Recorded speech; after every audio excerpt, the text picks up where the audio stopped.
ನಮಸ್ಕಾರ. ಜ್ಯೋತಿಷ್ಯ ಬೆಳಕು ಕಾರ್ಯಕ್ರಮದಲ್ಲಿ ಈ ದಿನ 27 ನಕ್ಷತ್ರಗಳಲ್ಲಿ 21ನೇ ನಕ್ಷತ್ರ ಉತ್ತರಾಷಾಢ ನಕ್ಷತ್ರದ ಬಗ್ಗೆ ನೋಡೋಣ. ಈ ನಕ್ಷತ್ರದ ಅಧಿಪತಿ ಬಂದು ರವಿಗ್ರಹ. 1ನೇ ಚರಣ ಧನುಷ್ ರಾಶಿಯಲ್ಲಿ ಸೇರುತ್ತೆ. 2, 3, 4 ಮಕರ ರಾಶಿಯಲ್ಲಿ ಸೇರುತ್ತೆ. ಧನುಷ್ ರಾಶಿ ಅಧಿಪತಿ ಗುರು, ಮಕರ ರಾಶಿ ಅಧಿಪತಿ ಶನಿ, 3 ಗ್ರಹಗಳ ಕಾಂಬಿನೇಷನ್ ಇದೆಯಲ್ಲ, ಸೊ ಬ್ಯೂಟಿಫುಲ್ ಉತ್ತರಾಷಾಢ ನಕ್ಷತ್ರದಲ್ಲಿರೋದು. ಈ ನಕ್ಷತ್ರದಲ್ಲಿ ಕಾಂಬಿನೇಷನ್ ನೋಡಿ ಹೇಗಿದೆ. ಸೊ 3 ಗ್ರಹಗಳ ವರ್ತನೆ ಅವರನ್ನು ಅದ್ಭುತ ವ್ಯಕ್ತಿಗಳನ್ನಾಗಿ ಮಾಡುತ್ತೆ. ಒಂದು, ಅಧಿಕ ಜವಾಬ್ದಾರಿಯನ್ನು ತೆಗೆದುಕೊಳ್ತಕ್ಕಂಥವ್ರು ಇವರು, ಮತ್ತು ಹೆಚ್ಚು ಮಿತ್ರರಿರ್ತಾರೆ. ಯಾರು ಜವಾಬ್ದಾರಿಯನ್ನು ತೆಗೆದುಕೋತಾರೆ ಅವರಿಗೆ ಗೆಳೆಯರು ಕೂಡ ಅಷ್ಟೇ ಜನ ಇರ್ತಾರೆ. ಹೀಗಾಗಿ ಮತ್ತು ಧರ್ಮವನ್ನು ಅನುಸರಿಸುವವರು ಇವರು. ಭಾಳಷ್ಟು ಜನ ಉತ್ತರಾಷಾಢದವರು ಯೋಗ ಯಾವುದು ಶುಭ ಕಾರ್ಯಗಳು ನಡೀತಾ ಇರ್ತಾವಲ್ಲ, ಹೋಮ ಹವನ ಪೂಜ್ಯರ ಒಂದು ಕಾರ್ಯಕ್ರಮಗಳು ಅಥವಾ ಜಾತ್ರಾ ಮಹೋತ್ಸವದಲ್ಲಿರೋ ಕಾರ್ಯಕ್ರಮಗಳು, ಮದುವೆ, ಯಾವುದೇ ದೊಡ್ಡ ದೊಡ್ಡ ಕಾರ್ಯಕ್ರಮಗಳಲ್ಲಿ ಇವರು ಜವಾಬ್ದಾರಿಯನ್ನು ತೆಗೆದುಕೊತಾರೆ ಮತ್ತು ಆಕರ್ಷಕರಾಗಿರ್ತಾರೆ. ಇವರು ನೋಡಲಿಕ್ಕೆ ತುಂಬ ಚೆನ್ನಾಗಿರ್ತಾರೆ. ಮತ್ತು ಇವರ ಜಾತಕದಲ್ಲಿ, ಇವರ ಸ್ವಸ್ಥಾನದಲ್ಲಿ ರವಿ, ಶನಿ, ಗುರು ಏನಾದರೂ ಒಳ್ಳೆ ಕಾಂಬಿನೇಷನಲ್ಲಿದ್ದರೆ, ಮಕರ ರಾಶಿಯಲ್ಲಿ ಏನಾದರೂ ಕಾಂಬಿನೇಷನ್ ಸೇರಿತು ಅಂದರೆ, ಜಾತಕ ನವಂಶ ಕುಂಡಲಿಯಲ್ಲಿ ನೋಡಿದಾಗ ತುಂಬ ಅದ್ಭುತ ಜಾತಕ ಇವ್ರದ್ದು. ಭಾಳಷ್ಟು ತುಂಬ ಅಂದರೆ ತುಂಬ, ಮತ್ತು ಕುಟುಂಬಕ್ಕೆ ತುಂಬ ಸಹಾಯಕರು ಇವರು. ತಾಳ್ಮೆ ಆ ಜಾತಕದವರು ತೋರಿಸ್ಕೊಡುತ್ತೆ ಎಷ್ಟು ತಾಳ್ಮೆ ಇದೆ ಇವರಲ್ಲಿ ಅಂತ. ತಾಳ್ಮೆ ತುಂಬ ಇರ್ತಕ್ಕಂಥದ್ದು ಉತ್ತರಾಷಾಢ ನಕ್ಷತ್ರ. ಮತ್ತು 3-4 ಭಾಷೆಗಳಲ್ಲಿ ಪಾಂಡಿತ್ಯವನ್ನು ಹೊಂದಿರ್ತಾರೆ ಅವರು.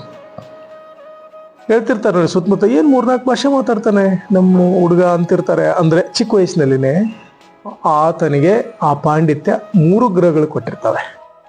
ಹೀಗಾಗಿ ನಿರರ್ಗಳವಾಗಿ ಸರಳವಾಗಿ ಮಾತಾಡ್ತಾರೆ ಅವರು ಆ ಭಾಷೆಗಳನ್ನು. ಅಷ್ಟೊಂದು ಪಾಂಡಿತ್ಯ ಆ ಒಂದು ರಾಶಿಯಲ್ಲಿ ಇರುತ್ತೆ. ಮತ್ತು ಇವ್ರದ್ದು ಏನು ಅಂದರೆ, ತುಂಬ ಎಲ್ಲಿ ಡಿಸ್ಟರ್ಬ್ ಬೀಳ್ತಾರೆ ಅಂದರೆ 6, 8, 12ನೇ ಮನೆ ಏನಾದರೂ ಜಾತಕದಲ್ಲಿ ತೊಂದರೆ ಕೊಟ್ಟರೆ, ಈಗೇನಿದೆವಲ್ಲ ಗುಣಗಳು, ಅದಕ್ಕೆ ತದ್ವಿರುದ್ಧವಾಗಿರ್ತವೆ. ಉತ್ತರಾಷಾಢ ಅಂದ ತಕ್ಷಣ ಅಷ್ಟು ಅಂತಲ್ಲ, ಗ್ರಹಗಳ ಒಂದು ನೋಡಬೇಕಾಗುತ್ತೆ. ಸ್ಥಾನದಲ್ಲಿ ಯಾವ ಸ್ಥಾನದಲ್ಲಿ ಕೂತಿದೆ ಅನ್ನೋದು ನೋಡಬೇಕಾಗುತ್ತೆ. ಅದನ್ನು ನೋಡಿ ಇವ್ರ ಜಾತಕವನ್ನು ಹೇಳಬೇಕಾಗುತ್ತೆ, ಸರಿಯಾದ ಪ್ರೆಡಿಕ್ಷನ್. ಮತ್ತು ಇದನ್ನು ನಾವು ಒಳ್ಳೆಯ ಕಾರ್ಯಗಳು ಅಂದರೆ ತುಂಬ ಜವಾಬ್ದಾರಿ ತೆಗೆದುಕೊಳ್ತಕ್ಕಂಥ ಒಂದು ಸ್ಥಾನಕ್ಕೆ ಇದನ್ನು ನಾವು ಕೊಡ್ತೇವೆ. ಪೂಜೆ, ಕೆಲವು ಮುಹೂರ್ತಗಳಿಗೆ ತುಂಬ ಜವಾಬ್ದಾರಿ ಇರ್ತಕ್ಕಂಥ ಕೆಲಸ ಆಗಿರ್ಬೇಕು ಅದು ಕಾರ್ಯ, ಅದಕ್ಕೆ ಇದನ್ನು ಕೊಡ್ತೇವೆ. ಹೀಗಾಗಿ ಈ 21ನೇ ನಕ್ಷತ್ರ ತುಂಬ ಒಳ್ಳೆಯ ನಕ್ಷತ್ರ ಮತ್ತು ಶುಭವನ್ನು ಕೊಡುವಂಥ ನಕ್ಷತ್ರದವರಾಗಿರ್ತಾರೆ. ಹಾಗೆ ಇವತ್ತು ಒಬ್ಬರು ಮೆಸೇಜ್ ಕಳಿಸಿದ್ರಿ, ಗುರುಗಳೇ ನನಗೆ ಏನು ಕೆಲಸ ಮಾಡಿದ್ರು ಆಗ್ತಾ ಇಲ್ಲ ಅಂತ ಕೇಳಿದ್ರಿ. ಸೊ ಇಲ್ಲಿ ಒಂದು ನಿಮ್ಮ ಒಳಗಿನ ಭಾವ ಗುರಿ ಇಲ್ಲ ಅಂತ ತೋರ್ಪಡಿಸುತ್ತೆ. ಯಾವುದೇ ವಿಷಯವನ್ನು ತೆಗೆದುಕೊಂಡಾಗ ಆ ಒಂದು ಗುರಿ ಇದೆಯಲ್ಲ, ಅದು ಸ್ಪಷ್ಟವಾಗಿರಬೇಕು. ಕಾಯ, ವಾಚ, ಮನಸ್ಸ ಆ ಗುರಿ ಕಡೆ ಇರಬೇಕು ನಿಮ್ಮದು. ಆಗ ಏಕಾಗ್ರತೆ ಏರ್ಪಡ್ತು ಅಂದರೆ, ಸೊ ಯು ಹ್ಯಾವ್ ಕರೆಕ್ಟಾಗಿ ಮಾಡ್ತೀರಿ ಅಂತ ಅರ್ಥ. ನೀವು ಅಲ್ಲಿ ಏನಾದರೂ ವೀಕ್ ಆದ್ರಿ, ನನಗಿದು ಆಗಲ್ಲ ಅಂತ ಅನಿಸ್ತು ಅಂದರೆ ಫೇಲ್ಯೂರ್ ಸ್ಟಾರ್ಟ್. ನಾನಿದು ಮಾಡೇ ತೀರ್ತೀನಿ ಅಂದರೆ ಆಗ್ಬಿಡುತ್ತೆ. ಅದೇಕಾಗಲ್ಲ. ಎಂತೆಂಥ ಗುರಿಗಳನ್ನು ಸಾಧಿಸಿದಾರ್ರಿ. ಈ ಎಲ್ಲ ದೊಡ್ಡ ದೊಡ್ಡ ಮಟ್ಟದಲ್ಲಿ ಹೆಸರು ಮಾಡಿದವರೆಲ್ಲ ಅವರೇ ಗುರಿ ಸಾಧಿಸಿದವರು. ಹೀಗಾಗಿ ನಿಮ್ಮ ಸಬ್ಜೆಕ್ಟಿಗೆ, ನಿಮ್ಮ ವ್ಯವಹಾರಕ್ಕೆ, ನಿಮ್ಮ ಬಿಸ್ನೆಸ್ ಇದೆಯಲ್ಲ, ಅದಕ್ಕೆ ಬೇಕಾದ ಸೂತ್ರಗಳನ್ನ ಕಂಡುಕೊಳ್ಳಿ. ಯಾವ ಸಂದರ್ಭದಲ್ಲಿ ಯಾವ ವಸ್ತುವನ್ನು ನಾನು ಖರೀದಿಸಬೇಕು ಅನ್ನೋದನ್ನು ಗೊತ್ತು ಮಾಡ್ಕೊಳ್ಳಿ. ಆಗ ನಿಮ್ಮ ವ್ಯಾಪಾರ ಶುಭಕರ ಆಗುತ್ತೆ, ಲಾಭ ತರುತ್ತೆ. ಅನುಭವಗಳನ್ನು ಒಂದು ನೋಟ್ಸ್ನಲ್ಲಿ ಬರೀರಿ.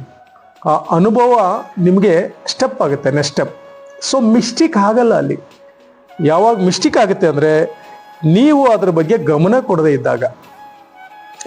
ಗಮನ ಕೊಟ್ಟಿ ಅಂದರೆ ಆ ತಪ್ಪುಗಳು ಸರಿಯಾದ ದಾರಿಯಲ್ಲಿ ಗುರಿ ಕಡೆ ಒಯ್ತವೆ.